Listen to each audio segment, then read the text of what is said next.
So, the final video in this series covers an opportunity for students entering sixth grade next year at Gibbs.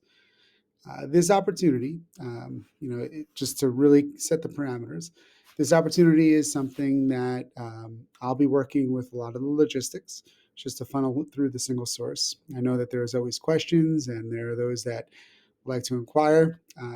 We're officially starting the process. So I'd ask that everything is funneled through me, just to make it a little bit easier to coordinate. Um, Other part that I want to kind of add on, this opportunity is really about providing an experience that is appropriate for your children. So I know that at times there's a lot of anxiety. There's some pressures that we might feel for this course. I would say that as we're going through this, we're working to ensure that for some of our students who are working well above grade level in mathematics when they enter sixth grade, that we're finding a setting that might be appropriate for them at this time. So I'm going to go through all the parameters. My email's there. Feel free to email me, but we'll talk about this opportunity. So when we're thinking about this opportunity, to be really clear, this is about identifying students who will be skipping all of sixth grade math and entering into a seventh grade math class. So we're looking for a real good depth of understanding. Because we're taking such a big leap, the decisions will always err on the side of caution. Ultimately, we're talking about fifth to sixth graders. We have plenty of opportunity for advancements throughout our whole entire program. Leading into the high school, we have a ton of courses. I feel very confident that when students graduate from Arlington High School, they've all had an opportunity to have a fantastic education in mathematics. It's a very true statement. The other little thing I just want to put on there in terms of guidelines, I kind of mentioned it a minute ago. I know that there's great relationship formed, and this is fantastic with the current fifth grade teacher. For this opportunity, when I'm reaching out to them, I'm really asking more about the habits and the mindset, the student in a personal level, as opposed to the mathematical level. One of the aspects that's true of this program is they're skipping all of sixth grade math. So, while I know that the teachers will have a great understanding of the mathematics that the student knows up until that point, really I'm going to be asking them other questions. So I see a little edit. The current program has been formal for 9 years, actually. One thing that we really tried to make sure that we do is to have a structured pathway. So there is an eighth grade geometry honors class. About 10 years ago, when we were talking about this, the idea of representation for both males and females was of interest, not only to myself, but to others. So one of the data points I've historically kept has been the gender breakdown. So one thing that I do want to put out there, though, as just a note for this data, we are acknowledging more than just male and female at this point. So I just want to say that when I'm collecting this data, I am collecting the gender, the identification data based on how students currently identify in fifth grade to sixth grade. So what you're seeing here is the historical data for all fifth graders who have sat for the exam of the data that I have, acknowledging the fact that the preferred identity trait, characteristic quality might be different as students progress throughout their years here. One little thing that's of, I think, importance of note to me is that throughout the whole entire history of all the students who have ever expressed interest in this and have sat for the exam, 40% identified as female, 53% male. And of all of those students, 48% that have been accepted were female, 52% have been male. And throughout our whole entire time, my time here, 10 years, it's been roughly a 50-50 percentage split for students who identify as male and female. It's pretty close to it.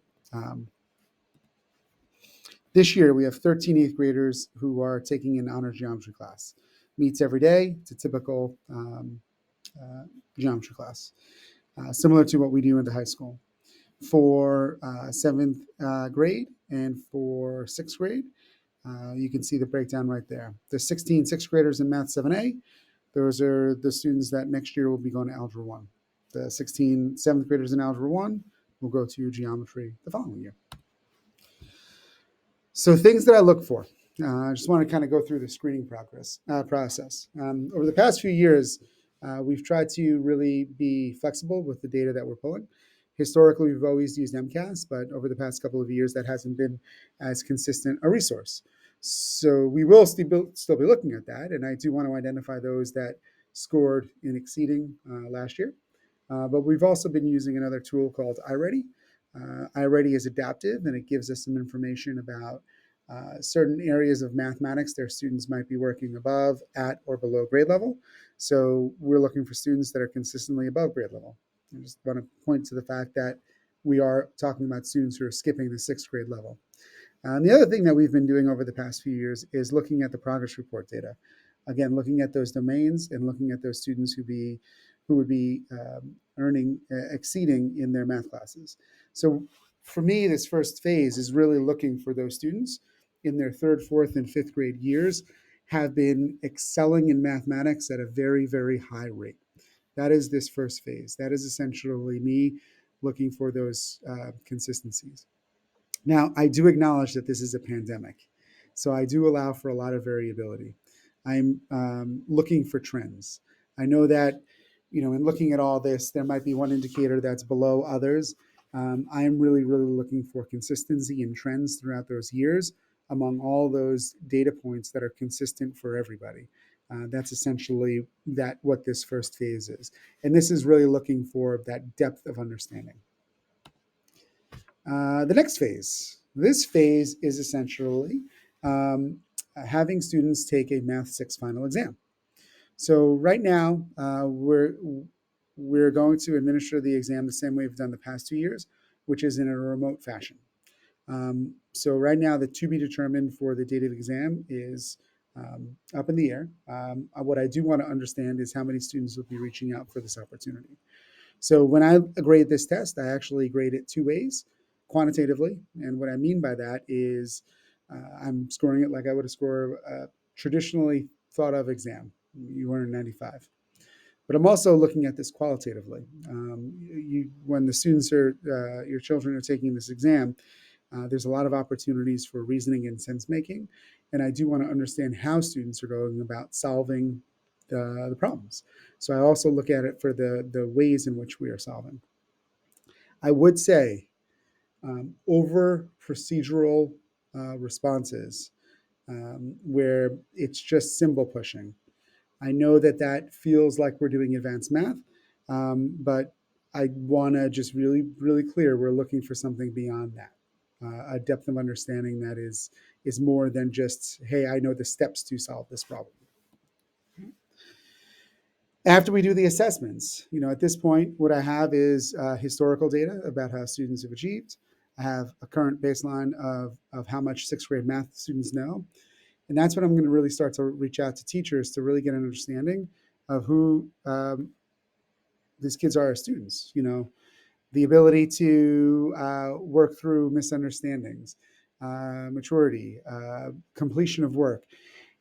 All of this stuff just becomes part and parcel of the whole profile of the student in terms of their abilities to understand and their abilities to work through some of the gaps. Part of the reason why this is important for me, every student who's ever done this will always have some gaps. We're talking about skipping an entire year of mathematics. And although I know students have a great deal of understanding in math, there's always going to be gaps. So really what I want to understand is that students' ability to fill in those gaps, and that's just those students' ability to, for the most part, feel a little bit of cognitive dissonance and be able to pick yourself back up. That's going to be pretty important. Once I do that, I've pretty much, reduced it down to a fairly finite list. I'm reaching out to principals. I'm reaching out to math coaches at the schools. At this point, I've got a pretty robust idea of who these students are. And the one last step I usually do is I invite everybody. I don't view this as hey, you've gone through all these steps, you're definitely going to do it. It's an invitation. There are going to be some students who are invited to skip. There are going to be some students who are not invited to skip. And essentially, I always try to frame this as a decision. There's pros and cons to every decision. I wanted to be available for any questions, available for uh, just anything that might occur within the family when making this decision. So after the invite is set out and there's been discussions and everyone feels comfortable, then they'll respond back to me that says, yes, this is what we want to do. So that's the whole entire process. Normally, we're shooting for end of May, where I can send out this information and have a pretty concrete understanding of who's going to do this. But I'm also flexible. I know there's a lot going on, and students are really engaged with a lot, and we're still in a pandemic. So I've tried to be somewhat flexible with this process to make sure I'm really working with families to pursue this as an option. All right. So here are the traditional pathways. This is typically what students will work through. Math 6 is a typical sixth grade. We do have two options in seventh grade, Math 7A and Math 7, branch off into Algebra 1 and Math 8. And then in the high school, we have some options as well. For students who do bypassing Math 6, this is the pathway. Math 7A is what would be enrolled in sixth grade, Algebra 1 in seventh grade, Geometry Honors in eighth grade, and then when entering ninth grade, the majority of students would enter into Algebra 2 Honors, but we've had some students who've entered into Algebra 2A in this pathway. All right. So here's a little more detail regarding what I was referring to before about depth of knowledge. So for the questions throughout this assessment, I'm not just asking students to give me an answer to this. I want students to give me an answer to this problem. I want them to be able to compute and tell me what a half divided by a fourth is. But there's also connections to visual representations. There's also connections to, can you draw a picture? I would want to understand the depth of understanding that a student brings to this problem. If a student solves this just procedurally with a keep change flip, I'll be very upfront. That student won't be invited to the program. The reason is sixth grade is all about proportional reasoning. Sixth grade is where we start to actually build a depth of understanding for proportional problems such as this. So, for those students who can show the ability to compute and then the ability to understand deeply, those students have the advantage. For those who just know keep, change, flip, got the answer, that to me is missing the point. Okay. We have a lot of students who can solve this first problem, 2x minus 1 equals 7.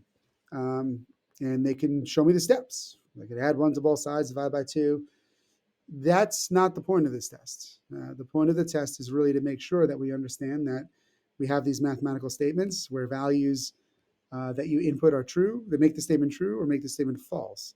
So you'll see more non-uniform questions that get to that second part, that depth of understanding. So can you find values that make a squared equals 9 true? Can you find values that make the absolute value of m equal to -7? Some of these questions won't have simple pushing ways of solving it. You don't have that to lean on. You actually have to understand the depth of what the question is asking to move forward. Okay. There's a lot of computational stuff. I am going for the depth of understanding throughout the whole assessment, but I'm also going for some computational fluency objectives that are mastered in sixth grade. By the end of sixth grade, every student is expected to master the multiplication algorithms, division algorithms, and know a lot about GCF and LCMs. There will be questions about those ideas. Students need to be able to show mastery. So for some of our students, they can do this pretty well. It's the first kinds of questions that I was referring to that are a little bit more challenging. But these expectations exist for the end of sixth grade. We want all students to be leaving sixth grade with them. Okay. We do rely in the assessment on a lot of pictorials. I know for the most part, when we look at questions like this, sometimes it feels though in the elementary school it's adding more work on. But in reality, we're using this as an experience that builds to questions that might end up on the test like this. If you're jumping through all of sixth grade math, you're jumping into seventh grade math. In seventh grade math, this is where these ideas begin to come in. So our goal really, when it comes down to it, is I want to see if students are making those connections from some of the um, structures of multiplication, addition, to the structures that we'd want to see in algebra. So expect things like that. To conclude, here's a QR code. This takes you to a Google survey. If you are interested, please fill out the survey. I'm going to be monitoring that, and probably in the next week or so, I'm going to send out an email to all of those that are interested. Based on the number, it's going to dictate some of my next decisions of how we would go about using the tech administration of the test. But for right now, I just need to understand how many people and how many students are interested. If you would like to have any questions, feel free to email me, mcoleman@arlington.k12.ma.us. Until that time, I appreciate the 17 minutes or so listening to the video, and hopefully these videos have provided a little bit of understanding in terms of our options. Thank you. Take care.